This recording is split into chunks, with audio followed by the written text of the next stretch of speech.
Let's speak to James Heale now. He is the Deputy Political Editor of The Spectator. James, this is clearly a big controversy that these illegal migrants were even given a voice on Question Time. What do you think about what Reform UK in the form of Zia Youssef has been saying? Well, I think they're very consistent. I mean, it's always that thing, isn't it, about politics as a theory, policies as a sort of ideal, as a theoretical notion, coming up with the reality of people's lives. And Zia Youssef stood his ground. He made the point. He didn't try and duck around and fudge it. He said, look, if you've broken the law, you will go back. And I think that that is something that was quite striking. It was quite an arresting moment of TV. You obviously saw the sort of counter-reaction from the other more liberal-minded panellists on immigration, the Lib Dems and the Greens, etc. But I thought it was a good moment of television, and I think that it's going to be a precursor to some of the battles we see over the next couple of years. Is it right that people who arrived in this country illegally were given a voice on the BBC on such a, I mean, it is the most watched political programme in Britain?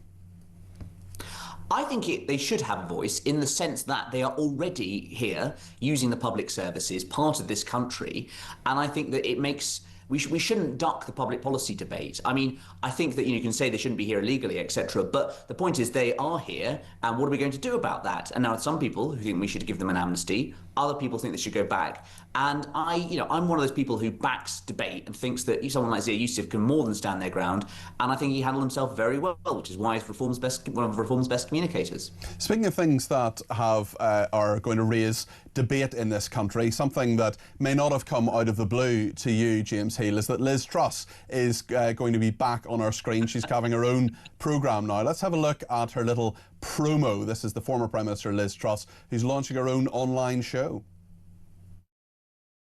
2022, I was deposed from the office of Prime Minister of Great Britain. People had decided her time was up. I tried to save our country from the doom loop it is now in. We set out a vision for a low-tax, high-growth economy that would take advantage of the freedoms of Brexit. I was blamed for a market crisis that was not my fault. The deep state and their allies in the media and politics tried to destroy me because I challenged their decades-long failure. Now I'm back. I will expose the people who brought me down. I will take on the deep state. I will tell the truth about what is happening in our country and across the West. Tune in to the Liz Truss Show every Friday. Tune in to the counter-revolution. I mean, I'm all for media plurality, James, but will you be tuning in to the counter-revolution? I very much will. I can't wait. First episode, Britain's shortest serving Prime Minister. I'm very much keen. I've seen the press release and it's full of very bombastic Liz quotes talking about taking down by the deep state. Now I'm back.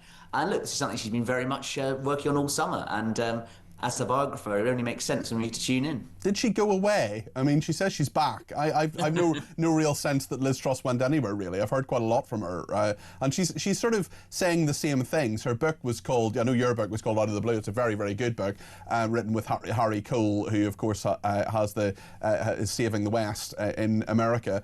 But I just wonder, from your perspective, I mean, she wrote a book called 10 Years to Save the West.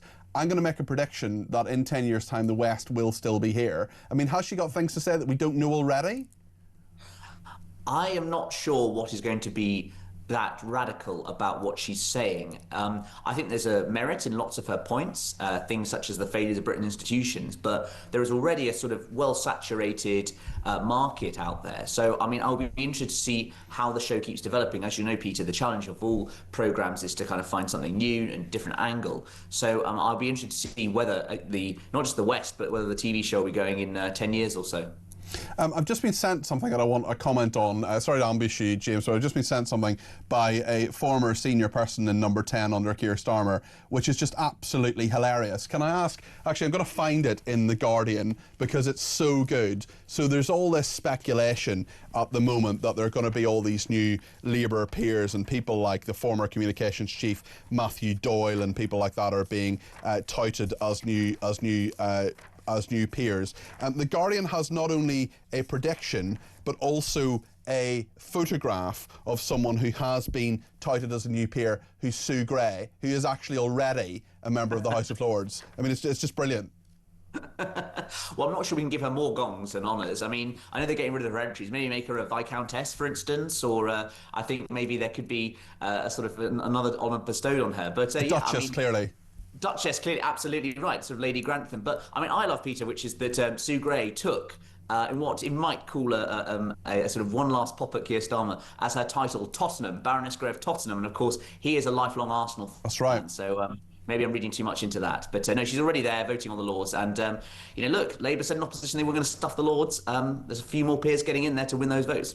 Speaking of Labour, slumping in support to 14% in the latest poll, David Lammy, the mastermind himself, talking about Brexit and denying on a podcast that he would actually, that Brexit may not be reversed. What do you make of that?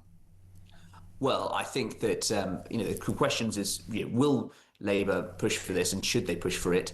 I think there'll be a few kind of tweaks. Nick Thomas-Symonds is one of the more effective ministers. He's been working behind the scenes on a lot of stuff, but I think it'll be more to do with sort of trade checks and at the most a customs union rather than full fat rejoin. I think that the key defining moment of this year, Peter, was the welfare rebellion. That completely shot the government's authority, and I think that you probably get enough of a minority of Labour backbenchers going, is this a good idea? My seat voted for leave, so probably kill the idea. So I think on this one, David Lammy has perhaps stumbled on the truth, a novelty, but one we should enjoy.